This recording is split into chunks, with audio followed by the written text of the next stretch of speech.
Hello' guys, মই পথাৰৰ পৰিৱেশটো অলপ দেখাইছোঁ। যিহেতু আজি মই কঠীয়া পাৰিবলৈ আহিছোঁ।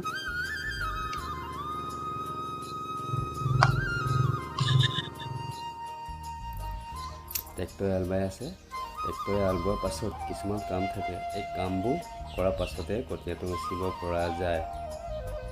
বুজিছেনে?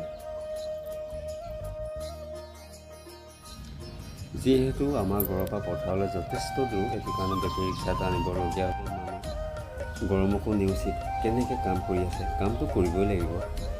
কামৰ ওপৰতে যিকোনো কৰ্ম নিৰ্ভৰ কৰিব পাৰি। এইটো কাৰণে কামত ব্যস্ততা কৰিবই লাগিব। যিহেতু ছিজনত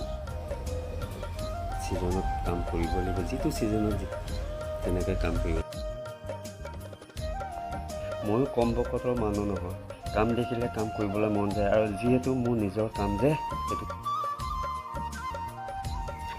হেল্ল' গাইজ, এইটো মোৰ নিজৰ দাদা এজন ঘৰতে চৌপাতি দোকান এখন দিয়া আছে। এজন ৰঙাপুলিজন বৰ্তমান পহৰাত আছে।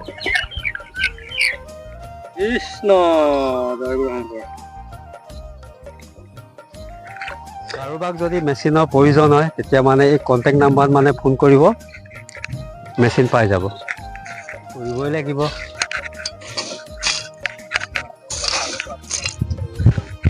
খেতি কৰিবই লাগিব, খেতি নকৰিলেতো কাম নাই।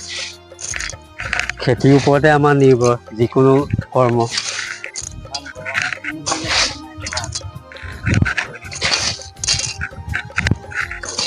সেইটো কাৰণে ৰাইজক কৈছোঁ যে এই ভিডিঅ'টো চাই কেনে পাইছে, কিন্তু লাইক এটা কৰিব, আৰু যদি পাৰে ছাবস্ক্ৰাইব এটা কৰি দিব।